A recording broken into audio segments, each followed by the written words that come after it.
5 సంవత్సరాల పాటు మన పిల్లలకు అమ్మఒడి ఇచ్చి మన అక్క చెల్లెమ్మలకు ఆసరా చేయూత లాంటి పథకాలు ఇచ్చి పెన్షన్ 3,000 రూపాయల వరకు పెంచుతూ మరి పాస్బుక్ కు 13,500 రైతు భరోసా ఇచ్చి మగ్గానికి 24,000 డబ్బులు ఇచ్చి మరి ప్రతి కుటుంబానికి కూడా లక్షలు ఇచ్చిన జగన్మోహన్ రెడ్డి గారిని మళ్లీ మనం అందరం కూడా గెలిపించుకోవాలా.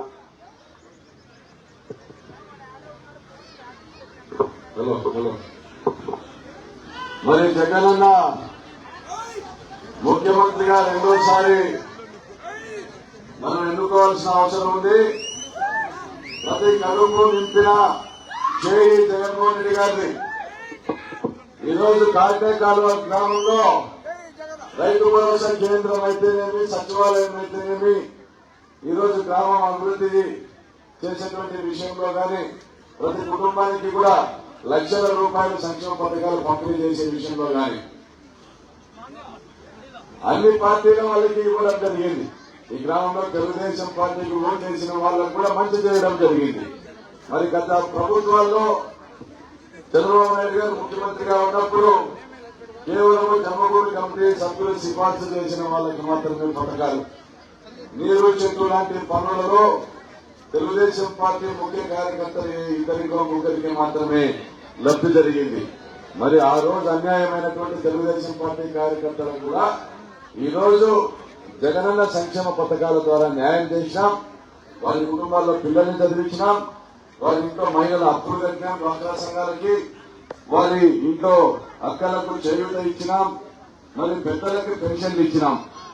మరి గత అనేక సంవత్సరాలుగా నీళ్లు రాని కాటిగాని చెరువు కాటేకాలువ చెరువు 3 సంవత్సరాలుగా నింపడం జరిగింది. 2 దఫాలు మరవబారించడం జరిగింది. నీటి ఎద్దడి లేకుండా చేయడం కూడా జరిగింది. మరి నియోజకవర్గంలో అనేక అభివృద్ధి సంక్షేమ కార్యక్రమాలు కూడా చేపట్టడం జరిగింది. మరి రాబోయే 5 సంవత్సరాల్లో 30,000 మందికి ఉపాధి కల్పించేటువంటి కార్యక్రమాలు కూడా తీసుకొని రావడం జరిగింది.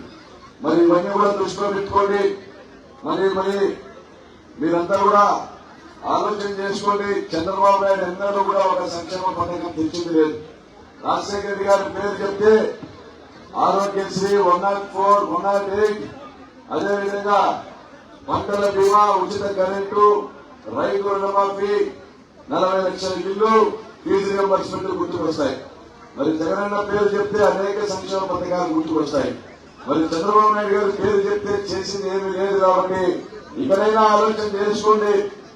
ఎన్ని సంవత్సరాలు మీరు ఓట్లు వేసినా చంద్రబాబు నాయుడు గెలిచేది లేదు, పంచాయతీ చుట్టూ గెలిచేది లేదు.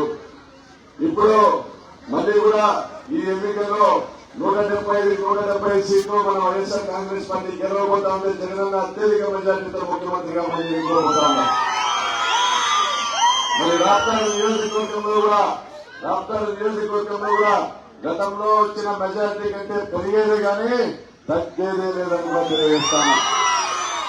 కాబట్టి కాటిగానికాలువ గ్రామంలో ఒకటి ఆలోచన చేయండి. గ్రామాలు ప్రశాంతంగా ఉన్నాయి. గొడవలు లేవు, కక్షలు లేవు, కార్పణ్యాలు లేవు. 60 నెలల కాలంలో దాదాపుగా 44 నెలలు కాలువల్లో నీళ్లు పెట్టాం. చెరువులకు నీళ్లు ఇచ్చినాం. ఈ రోజు 3 రిజర్వాయర్లు నిర్మాణానికి శంకుస్థాపన చేశారు జగనన్న.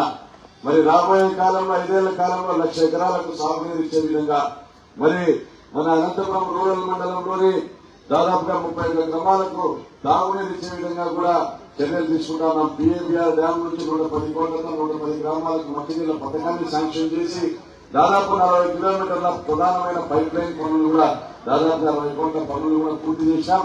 రాబోయే 4-5 నెలల్లో అన్ని గ్రామాలకు కూడా మంచినీళ్ల పైప్ లైన్లు ప్రతి ఇంటికి కూడా జలజీవన మిషన్ ద్వారా కూడా జలజీవన గ్రాంట్ ద్వారా పనులు కూడా జరిగినాయి. ప్రతి గ్రామంలో ప్రతి ఇంటికి కూడా మంచినీటి సౌకర్యాన్ని కల్పించబోతా ఉన్నాం. మా అక్కగారికి, మా చెల్లెమ్మలకి తుంగభద్ర జలాలు రోజుకు 16 గంటలు అందించబోతున్నాం. అనంతపురం పట్టణంతో పాటు కూడా తెలియజేస్తా ఉన్నాం. ఇది మంచి కార్యక్రమాలు చేశాం. ఇదే గ్రామానికి పక్కన ఆలంలో 5,000 ఇళ్ల జగనన్న కాలనీ ఏర్పాటు చేశాం. నియోజకవర్గం అంతా కలిపి 15,000 ఇళ్లను నిర్మాణం చేస్తా ఉన్నాం. మరి ఇదే ఆలంలో అమ్మడేరీ నిర్మించాం. పాడి రైతులకు మంచి ధరలు అందజేసేటువంటి ఉద్దేశంతో దాదాపుగా నియోజకవర్గంలోని 10,000 మంది మహిళలతో ఏర్పాటు చేసినటువంటి సహకార కోఆపరేటివ్ ఫెడరేషన్ కి దాన విక్రయం చేశాం, బహుమానంగా రిజిస్ట్రేషన్ చేసి అందజేశాం 20 కోట్ల రూపాయలు రాసి అనేక దాదాపుగా 2,000 మందికి ఉచిత ఫోన్లు వేసినాము. మరి రాబోయే కాలంలో కూడా వేలాది మందికి ఉచిత ఫోన్లు వేయబోతా ఉన్నాం. మరి ఎంతో మందికి ఉపాధి కల్పించబోతున్నాం. మీరందరూ కూడా ఆలోచన చేసుకుని మీరందరూ కూడా మంచి చేసేది జగనన్నే. లబ్ధి జరిగిందంటే ఎప్పుడు చూసినా ఏ గ్రామం చూసినా లబ్ధి జరిగేది, అభివృద్ధి జరిగేది రాజశేఖర రెడ్డి గారి కుటుంబ పాలనలోనే అనేది మాత్రం గుర్తుపెట్టుకోండి. మరి చంద్రబాబు నాయుడు అధికారంలోకి రావడానికి 100 హామీలు ఇస్తాడు. గతంలో 600 హామీలు ఇచ్చాడు. కానీ అధికారంలోకి వచ్చినాక అవన్నీ పక్కన పెట్టి ఆయన సొంత లాభం చూసుకోవడం తప్ప వేరే ఏమీ మేలు చేసింది లేదు ప్రజలకు. ఈసారి కూడా ఆయన అధికారంలోకి వచ్చి అమరావతికి ఈ డబ్బులన్నీ తరలించుకొని పోతారు తప్ప మన ఖాతాల్లోకి అయితే ఈ డబ్బు లేదు. జగనన్న 2.5 లక్షల కోట్ల రూపాయలు మన పేదల ఖాతాల్లోకి ఇచ్చారు. మరి చంద్రబాబు నాయుడు కేవలం ఈ 2.5 లక్షల కోట్లు అమరావతికి తరలించుకోవాలనేటువంటి స్వార్థంతో తప్ప మన మీద ప్రేమ లేదు. ఆయన చేసే మోసాలకు ఒకటే నిదర్శనం. మైక్ తీసుకుంటే 4,000 రూపాయలు పెన్షన్ ఇస్తారంటారు, ఎస్సీలకు 50 ఏళ్లకే పెన్షన్ అంటారు. మరి ఆయన ఇచ్చినటువంటి సూపర్ 6 హామీ పత్రాన్ని మీరు గమనించండి.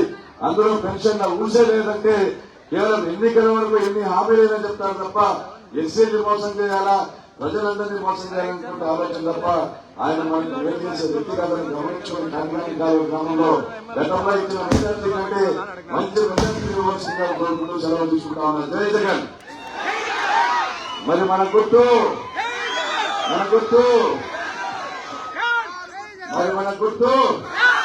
ఫ్యాన్ ఇంట్లో ఉండాలా, సైకిల్ ఇంటి బయట ఉండాలా, సాగిపడేసిన టీమేట్స్ సిక్కులో ఉండాలా. మరి శాంతం మధ్య ఎంపీ అభ్యర్థిగా మీరు ద్రౌపది ప్రకాష్ రెడ్డి ఎమ్మెల్యే అభ్యర్థిగా పోటీ చేస్తా ఉన్నాము. 3వ నెంబరు పోలింగ్ బూత్ లేకపోతే ఈవీఎం మిషన్ 2 ఈవీఎం మిషన్లు ఉంటాయి. ఎమ్మెల్యేకి ఎంపీకి 2 ఈవీఎం మిషన్లు